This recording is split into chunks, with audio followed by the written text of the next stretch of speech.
As such, Clarissa's face turned paler by the minute, and beads of sweat kept dripping down from her forehead. Struggling to defend herself against him, she could feel that her already depleted strength was about to completely dry up. At this moment, all of the high-ranking leaders watching from their platforms could see that the only reason why Clarissa hadn't fallen from her wooden pole was because Kevin wasn't in a hurry to deal with a spinal blow. Out of desperation, Clarissa suddenly took out a jade green pill from her pocket, and after a brief moment of hesitation, she decided to swallow it. In just 3 seconds, she began to feel much stronger once again. However, Kevin noticed that something was wrong. Clarissa was trembling nonstop. "You should go down and surrender. I don't want to fight you any longer if you can't control your strength," Kevin warned.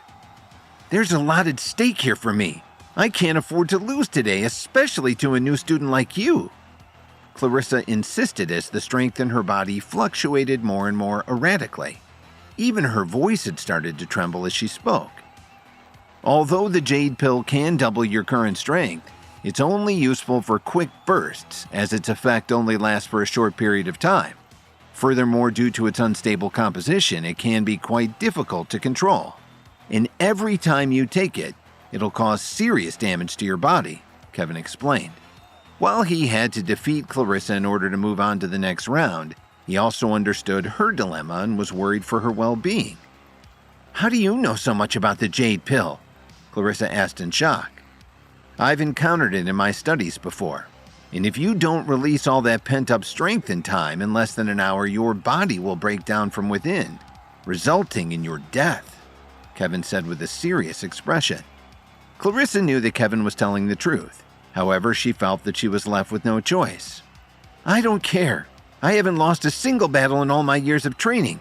If I lose to you today, I'll never be able to wash away the shame for the rest of my life." Clarissa used her trembling right hand to lift up her dagger once again. She then jumped into the air and shot towards Kevin like a cannonball. "Stop being so stubborn." Kevin took a deep breath and didn't retreat. He jumped up as well to meet Clarissa midair with the night dagger. Several sharp sounds echoed throughout the entire venue as the tips of their daggers kept colliding into each other. Because of this, everyone in the crowd couldn't help but cover their ears. When they finally distanced themselves from one another, both Kevin and Clarissa began to chase each other as they ran around in circles on top of the wooden poles. With their dagger-wielding arms outstretched low and sweeping across the entire arena, all of the remaining wooden poles were eventually cut open, causing both of their bodies to fall to the ground at the same time. According to the rules, this would have been a draw. Thus, both Kevin and Clarissa stopped fighting as they waited for the call to be made. However, the referee didn't stop them. This meant that the battle was still far from over. When Clarissa saw Kevin trying to argue with the referee, she capitalized on the opportunity to attack him with her dagger, which sent him flying into the air. Then she quickly turned around and ran towards him, hoping to maintain her momentum. Fortunately, Kevin managed to evade Clarissa's next strike at the last second, with the tip of her dagger almost slicing through his nose. This generated a huge uproar amongst the crowd once again. "I can't believe it! Clarissa just made a strong comeback." "Could it be that she was just warming up the entire time?" someone gasped. "Perhaps she didn't want her opponent to completely embarrass himself. If she had used her full strength from the beginning, that Kevin would have had no chance to resist at all," Mike jeered. "I hope she doesn't show him any mercy this time. He'll surely be dead when it's over," Lionel sneered. "He deserves to die. He doesn't know his own limits, so he should rightfully face the consequences," Luther agreed. Kevin didn't care what the others were saying about him at the moment. He quickly got back on his feet and stood up. Just as Clarissa was about to strike again with her dagger, he used his night dagger to slash her forehead. While Kevin made sure that the cut wasn't lethal, it still caused blood to flow out, which made Clarissa a bit dizzy. At the same time, Clarissa's dagger had also stabbed into Kevin's waist. However, thanks to his body armor, he didn't suffer any injuries. With that, both of them finally stopped attacking at the same time. Soon after, the referee finally announced the results of the competition. It was deemed a draw. This guy is amazing, Wayne said as he shook his head in awe. Paul owes Kevin a huge favor. He deliberately chose to spare Clarissa's life. If not, the Central Alternative Healing Academy would have suffered a great loss.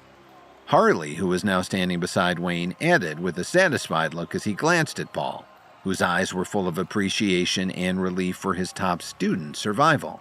After Clarissa took the Jade Pill, she and Kevin continued battling until all of the wooden poles were cut, causing them to fall to the ground at the same time. However, when the referee didn't stop the contest, Clarissa briefly regained the upper hand, but Kevin quickly recovered. The two then attacked each other at the same time. Kevin was stabbed in the waist but avoided injury due to his body armor. Meanwhile, Clarissa got dizzy and bled from the cut in her forehead.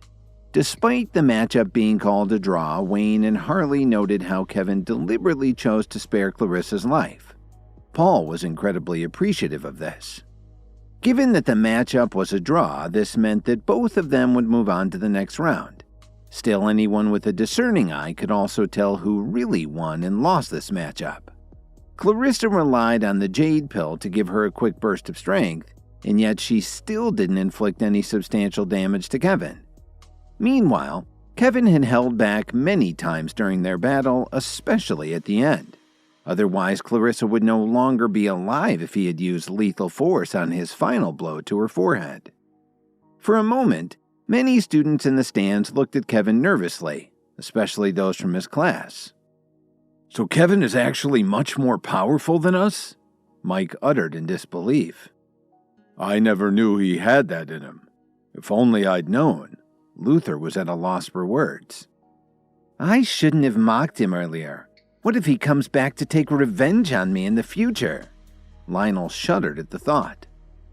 As soon as their battle ended, Paul rushed to the purple arena and checked on Clarissa, who was being treated by some medical staff. He told them to make sure that there were no longer any traces of the dangerous Jade Pill in her system. After all, Clarissa was his top student at the Central Alternative Healing Academy, and he couldn't afford such a great loss. "The knife that Kevin was wielding, is that the Night Dagger? For him to wield such a legendary weapon, this student must be quite special. Only the chosen ones can tap into its true power." Wayne Ford wondered with a serious expression. Night Dagger? What's so special about it? Renee Silver stood up and asked when she overheard this. Ariana had told her about last night's encounter with Kevin and the mysterious figure, and she was greatly annoyed as she watched a piece of like Kevin showing off in front of so many powerful leaders from the top 10 organizations. So she was in search of any information that might help her to suppress him. Please subscribe to the Pocket FM YouTube channel and press the bell icon for instant notification. Check out our channel for more such exciting shows.